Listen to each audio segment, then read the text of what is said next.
everyone, this is Dr. Sullivan. I'm back with you with another I Care for Your Brain mini lecture. We have been doing these every Wednesday night at 6 o'clock since October, and just this week we hit 3,000 followers. That makes me feel so good because it was so important to me to get these important, scientifically based, empowering bits of information out there to you. The biggest inspiration for me and why I do this is to combat something that I'm calling the brain fitness industry. And that's the topic that we're going to talk about tonight. Unfortunately, this is an $8 to $10 billion industry that has shreds of scientific support and may even be harmful to you, not just in terms of a financial risk, a financial exploitation, but what about the time and the hope that people are putting into these products, into these games, with no return on their investment? There are so many false promises out there, yet there's this world, this amazing, rich world of scientific information that has the keys to true brain health, and that is why I am here with you. So let's just start off by talking about how much do people really care about their brain. Well, I focus in my practice on older adults, and there are a lot of research studies to suggest that brain health actually is at the top of the food chain in terms of what older adults care about. So it outranks things like their physical health, things like Social Security reform. The problem, though, is where are they getting their information from? So in 2012, the AARP did a study and asked these folks, where are you learning about brain health? And 70% of them said, I would so prefer to be getting this information from my doctor, but where I'm really getting it from are commercials, magazine articles, the popular media. So what we have to think about is, how are these messages getting out into the general public? Are they not sponsored by corporations who have the sole intention of selling you a product? What concerns me is their objectivity, and in so many cases, the fact that this is the Wild West. We don't have any regulatory agents above and beyond marketing that really monitors these industries. And I'm going to actually talk to you today about a couple cases of fraud that have been brought up against some of the biggest products in the brain fitness industry. But I guarantee you, you have not heard about these stories because they don't make it into the news cycle, mostly, I'm suspecting, because they are sponsors of some of these very news chains. So we have to be advocates for ourselves, and you need objective brain health scientists that are not motivated by selling you a product to give you this information. We need objective, trusted sources of brain health information. So what I'm talking about when I say the brain fitness industry are things like supplements, brain games, okay? And we're going to go through all of those in great detail. So the problem is, unfortunately, that they are really focused on older adults. So if you are over the age of 55 and you are listening to me, you are their target, you are their dream, because there is a lot of anxiety about losing it, a lot of anxiety about dementia. And in a few minutes, I'm going to tell you what I think are the real reasons behind why this is a $10 billion industry in more detail. But you all know what I'm talking about here. There are products you can take in a pill form, you can sprinkle them over your breakfast cereal, you can play them on your handheld device, you can get a subscription for them on your computer, and they all make very big promises. So at the less extreme end of the spectrum are things like increase your alertness, help your memory. On the other end of the spectrum, and this is where I personally get very upset and my advocacy claws come out, is when they make promises to treat or reverse conditions like Alzheimer's disease and dementia.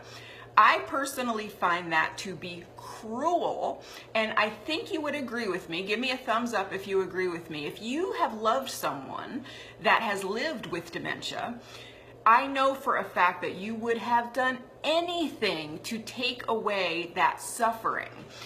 And if someone came to you and they promised to treat or reverse this condition, I'm pretty sure most of you would have sold the farm, mortgaged the house, taken out the IRA to do this. The problem is that there is not one single product in this brain fitness industry that can actually make good on that claim. And like I said, I'm going to tell you about some attorney generals and some Federal Trade Commission accusations of fraud in a attempt to hopefully get more of a balanced view out there about brain health and the danger of these products. So brain health products are kind of taking over, right? We even have a dog food. Purina has a dog food called Bright Mind. And the idea is you want your dog to have the best memory that it can. Your dog deserves the best possible, clearest brain that it can get. So not only is this something that reaches out to us, we actually have included our pets. Now what's interesting is when I go out in the world and I do my talks, I actually show people a big old slide with maybe 20 different brain health products on it, including the dog food. And I ask the audience, which one of these do you think has the biggest, most robust scientific basis for actually doing something? And they are shocked every time when I tell them it's the dog food. Now, believe me, I'm not going to end this talk today by recommending that you all start eating dog food, but that is to say we have to put this in context. We have more regulatory oversights over dog food than we do the supplements that are on the so-called memory market. So let's break it down into two different areas. On one hand, we have FDA-approved medications for dementia that relate to memory. On the other hand, we have supplements. Over here, the ones that are FDA approved for dementia, we basically have 4 medications, and these are ones you of course need a prescription to get, and the way that they work is once someone has developed dementia, they are targeting the mild and moderate stages, and the idea is that the 2 classes of drugs add back into the brain some chemicals that we think are partially deficient in most dementias. So these are things like acetylcholine and glutamate. So the meds I'm talking about here are like donepezil, which is Aricept, galantamine, Namenda, rivastigmine. Those all, of course, have to go through very rigorous scientific clinical trials, double-blind, placebo-driven trials that really show that they work on some level. Now, unfortunately, all of these medications are not cures. They're not really even that powerful, but they're the best that we have, and how they work is they stabilize the expression of dementia symptoms when you start to take them. So unfortunately, all dementias are progressive. The rate at which people decline varies dramatically by subtype of dementia and the person and many aspects of their genes and their environment. But the idea is when you start to take these medications, instead of somebody maybe going like this on a very steady systematic downward spiral, that there can be a little bit of a leveling out. So of course it makes sense. We want to get these drugs into people's brain as early as possible, right? Because we want to prolong the highest quality of life. Now on the other side here, we have those supplements. There is not one supplement on the market that has undergone the level of scientific support and workup that you would need in order to pass something through the FDA. That's why they're on this side of the house, on the supplement. So there's not one out there that has gone through the double-blind, placebo-controlled clinical trials. Not one of them, in my review and in many of my colleagues' reviews, has any efficacy whatsoever, and we're actually now more concerned about their safety. So there's a few things you have to know here. One is that we have no concept of how these supplements interact with prescription medications because, of course, they don't undergo any safety testing. We have no concept about dosing. We have no idea. I mean, what our tendency is with supplements, because they're natural, is to think that more is better. And so I know that some people are out there taking some of these memory pills, and they're not just taking one, they're taking 2 or 3, because if one is good, hey, I'm really concerned, maybe 3 is going to be even better. So safety is a very, very big concern. Now, I'm not going to go through supplement by supplement for a few reasons, but one I can tell you is my job is not to frustrate or alienate people in these lectures, okay? People can be very attached to their supplements. People get very passionate about them. But I am here to tell you this, as they relate to memory, this is a $140 million per year industry. About 60% of older adults take at least one supplement that on some level they report they think is going to improve the quality of their brain.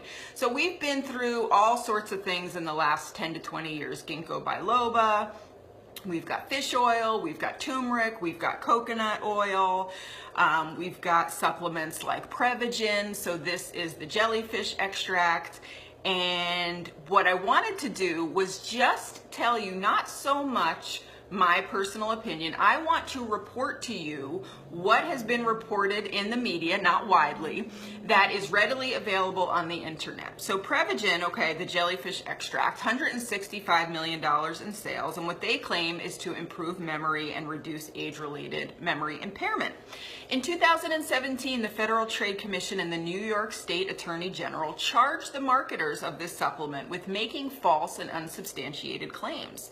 The complaint alleges that marketers relied on a study that actually failed to show that this supplement worked better than a placebo on any measure of cognitive function, despite claims that it improved memory, provided cognitive benefits, and was, quote, clinically shown to work. This is one of the industry's buzzwords that I want you to become much more critical of. Clinically proven means nothing. It is a fancy smokescreen that sounds kind of quasi-scientific, but it actually has no credibility. It has no legs to stand on. The director of the Federal Trade Commission, Bureau of Consumer Protection, completed the complaint with this quote: "The marketers of Prevagen preyed on the fears of older consumers experiencing age-related memory loss. But one critical thing that these marketers forgot is that their claims need to be backed up by real scientific evidence." Now, I would not have known about this claim if I was not someone who was very critical of these products and I went out searching for it. This is not something that's been reported widely in the media, and in fact it doesn't seem to have any impact whatsoever on their stocks. Me and my colleagues were so happy when this happened because we see so many of our patients coming in taking these medications. Now Prevagen is anywhere, depending on where you buy it, $24 to $68 per 1 month supply. So again, not just the financial risk, but what we worry about is that when people think this quick fix is going to work, they don't educate themselves and they don't do the things that science knows will actually help your brain health. And that is the essence of why I am here with you in these lectures and why I go out in my community in North Carolina and talk to people about what to really do. The other thing I want to talk to you about is the computer games. Okay, so some of you who were lucky enough to live through the 1980s remember aerobics, right? Jane Fonda and the crazy spandex outfits. Well, we are actually living in a new era now that we call new aerobics. And the idea is that just like the metaphor for aerobics, where if you work your muscles enough, you're going to become big and strong and healthy, we kind of have this belief that if you push your brain hard enough cognitively with cognitively stimulating tasks, that you can make a stronger brain. Now, there is a shred of truth to that, but unfortunately, we also have this sub-aspect of the industry with no scientific support. The only thing that has been shown is that you will get better at their game, but this is the key. There is no proof that it generalizes to real life. And I don't know about you, but if I were to be someone who was taking these quizzes and doing these brain games and these puzzles, I'm going to do it with the assumption that I am truly building a stronger, healthier brain, and that in general, my brain will be healthier, okay? So this is an $8 billion industry, and it's actually fueled by adults over the age of 60. So again, very little empirical support for these programs. We look to real scientific literature, scientific journals like Nature and the Journal of the American Medical Association, to really get the real deal from researchers who are not being paid by marketers to come to certain conclusions. And in 2010, a study in Nature looked at almost 12,000 participants in a 6-week program, and they found no what they call transfer effects. So again, of any brain fitness game that they had in the study. So again, you may get better at their test, their puzzle, their task, but there is no evidence to suggest that brain fitness interventions slow or delay the progression of dementia. So I might be a little bit concerned about putting too much time and effort into them. So again, I just want to report to you something that was reported in the media. This was actually back in 2016. And again, I guarantee you've not heard this. So Lumosity, this is the #1 brain game program in the world, 50 million users. You can have a subscription that is limited free. You can pay $15 a month, or you can pay $80 a year for full access. Forbes told me yesterday that they make about $44 million per year. Well, in 2016, federal investigators gave them a $50 million penalty for, quote, false advertising. Interestingly, the fine was suspended and downplayed to $2 million because the company stated they could not afford to pay it, which is interesting. And the director of the Federal Trade Commission Bureau of Consumer Protection concluded by saying Lumosity preyed on consumers' fears about age-related cognitive decline, suggesting that their games could stave off memory loss, dementia, and even Alzheimer's. But Lumosity simply did not have the science to back up its ads. This is a big thumbs down. So in 2014, again, I bet you have no idea that this happened, and this is leading up to a very important point. In 2014, 73 psychologists and neuroscientists got together out of complete frustration with this brain fitness industry, and they wrote together collectively an open letter to the marketers of this so-called brain fitness industry, and they basically called them out. And what they said is, you are exploiting people's anxiety, you are making exaggerated and misleading claims that are not based on sound scientific evidence. They concluded by saying, our biggest concern is that older people are making choices both about how they spend their money and how they spend their time based on this kind of information. It is not well grounded, it's a serious concern, and it can feel that people are being exploited. So this was all kind of going on in my head a couple years ago, and I was getting really mad. I was really trying to think about how is it that I can play a role in turning around this industry and giving people all of the amazing insights into brain health that I have learned by being so blessed to be in these amazing educational and training programs. But my first step had to be, how is it that this billion-dollar, $8 to $10 billion industry has actually taken hold? I felt like I needed to understand the method to their madness before I could figure out my solution. So the first conclusion is that we do simply have more older adults in the world. It's very simply a numbers game. There's people that are living longer, the baby boomers are aging, so we simply have more older adults. Therefore, we have more instances of dementia. Age is the #1 risk factor for developing dementia. Now, as you know, you smart people out there, just because you get older does not mean you will inevitably get dementia. It is not a normal part of aging, but unfortunately, age is the #1 risk factor. Dementia is the #1 fear of older adults, so more fearful than people's reported fear of snakes, people's fear of being involved in another 9/11 type terrorist attack, people's fear of becoming quadriplegic. Getting dementia, Alzheimer's disease outranks all three of those things. And it's so bad, in fact, that the American Psychological Association has predicted in the next 5 to 10 years, we could have a new clinical anxiety disorder, dementia-related anxiety disorder, because we are petrified. So we have a lot of fear and anxiety over here. Now over here we have a lot of poor education. People really don't get that dementia is not a normal part of aging. People still call Alzheimer's disease old-timers disease. We don't appreciate the difference between normal brain aging and a pathological process like dementia. So what these companies do is they talk about the symptoms of normal brain aging as if it is a warning sign, as if it is something terrible to increase people's anxiety. So one thing we all have to do is talk about what is normal in the aging brain. The next one is that people just don't have access to experts in geriatrics, older adulthood, or the brain. I was just in a Facebook discussion with someone last night who was all the way up in Maine.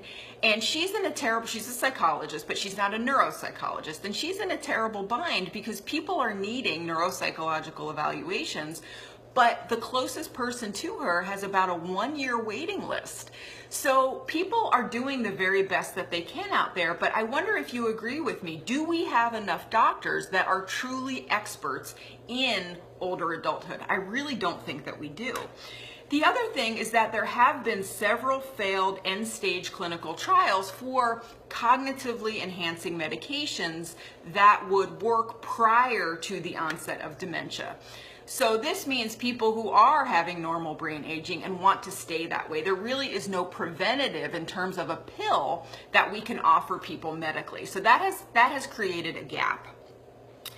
But the thing is, what these marketers are holding on to is a sliver of truth. There is a very strong scientific basis for the belief that we can change the health of our brain as we get older. You've probably heard of this powerful term called neuroplasticity. This is an amazing subfield within neuroscience, and what it has taught us is that given the right set of circumstances, given the right what we call enriched environment around the person, now this is what we put in our body, this is our physical health, our social health, our spiritual health, our stimulation, we can in fact grow new dendrites in our brain. So it's a little bit of an exaggeration to say that we can grow new brain cells. What is much more realistic is that we can grow new branches on existing brain cells. And that's basically how the brain communicates, is you've got one brain cell here, this is the cell body of the neuron, and then basically there's all these spindly branches up here. When damage happens in the brain, you can either lose the whole thing or the little branches can get damaged. These are the little guys that we can regrow. These are the things that we know we have the power to regenerate. And this is my point, is that we don't talk enough about the things that scientists who are not motivated by money tell us in scientific journals actually works. And this is the basis of my I Care for Your Brain program, is I simply am a bridge. I look at the literature, I understand the literature, and I hope I explain it to you in a way that is understandable and compassionate. Those are my two goals. So they really are onto something. The power to influence brain health with age, it really is justified, but my thought is that their methods are where they are going wrong. So we want to talk about the 6 problems with the brain fitness industry. That was the title of my talk. That's why you tuned in. So my first problem with it, and I have to tell you, this was actually inspired by an article that I read by two philosophers that actually think and talk about neuroscience and brain health. And they are George and Whitehouse, and an article came out in 2011 that had a very big impact on me. So these problems I'm about to tell you were really shaped in my mind by these two great thinkers. So the first one is that it is so based on anxiety and fear, and the word exploitation is critical when we are having conversations about brain health products. That's the first problem. The second one is that they all treat the brain like it is a standalone object. I don't know about you, but do you feel like just a brain? I mean, yes, I have a brain and I want to take care of it, but I also am a psychological being, I am a social being, I am a spiritual being, I am a community-based being, I'm a physical being. There's all these other aspects of self, and we are leaving them behind. As you know, one of the things I care most about is that when we evaluate and treat and talk about brain disorders, stroke, dementia, all that stuff, that we don't just make it a medical conversation, because that's not okay. We are not just people who should be talked to about our lab results and our medication effects. I mean, we have to talk about adjustment and how these things affect people's spirit and their families and their lives. And this is why I chose neuropsychology, is because that's the exact area that we care about. The third problem is that this one-size-fits-all, one-pill-cures-all approach is just very unrealistic. How complex do you think the brain is? Okay, I have a PhD in clinical psychology with an emphasis on neuropsychology. I did 3 years of postdoctoral training at the Boston VA, Harvard Medical School in neuropsychology. I am board certified in neuropsychology. How much do I really think I know about the brain? More than the average person, but I always leave my awe and wonderment right in front of me, and always make sure that I respect the brain, because there's so much that we do not know. Do you really think one little pill or one subscription to do some brain games, one little pebble in this giant, giant, beautiful ocean could really have a powerful effect? That is unrealistic to me. The fourth one is that there are no smart drugs on the market today that have passed any of these clinical trials. And like I told you before, my fear is that they may even be unsafe. Number 5 is huge. There is an absolute inability, unwillingness to recognize the value of social health and community when we are taking a pill alone in our kitchen, when we have our face in our iPhone or our iPad or our computer and we are doing these games. There is scientific support that the more we are with people, the stronger our brain gets, okay? People are complicated. They truly add complexity. Having a conversation is a brain game that we should be talking about, not trying to get a little ball into a hole, a little frog across the pond, okay? We have to be focusing on interconnectivity of human beings, not one game, not something you do alone in your house. And the 6th thing is, I fear the lack of objectivity when there is a sales pitch and that sales pitch is high. None of these brain supplements or these brain games to me are accessible financially to most people, okay? The other thing I want you to remember is, if these things were truly working, if they actually had some power, you would need a prescription to get it, because you better believe that Pfizer is the one who's going to buy the patent and they are going to give it to you through your doctor with a prescription. So that's a good rule of thumb. Anything you're going to get over the counter, I would really like you to be a little bit more critical. So here's the thing that brain scientists know, is they know that there is a huge divide in what they understand about the brain and what is communicated to the general public. And again, this is where I found my solution, is I am not creating information here. I am simply communicating two worlds to each other, okay? So I like to tell my colleagues about all the things that I see going on in the public and what they believe about the brain and what people tell me in my practice. But my focus is on taking all of this information that I know from the scientific brain health community and communicating it back to the general public. And I'm going to tell you the secret that brain scientists know actually works as it relates to brain health, okay? This is hundreds of thousands of dollars in student loans, blood, sweat, and tears to come to this understanding, and you're gonna get it here for free, okay? It really comes down to two things.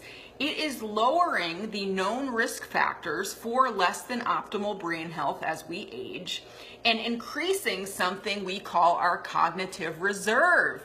Now, cognitive reserve may be a new topic to you, and what I am going to do in next week's lecture is get into cognitive reserve in detail. It is a critical concept for you to understand. It really shouldn't cost you a dime to be able to bring yourself true brain health. The only thing that you need is information. Critical, critical, critical.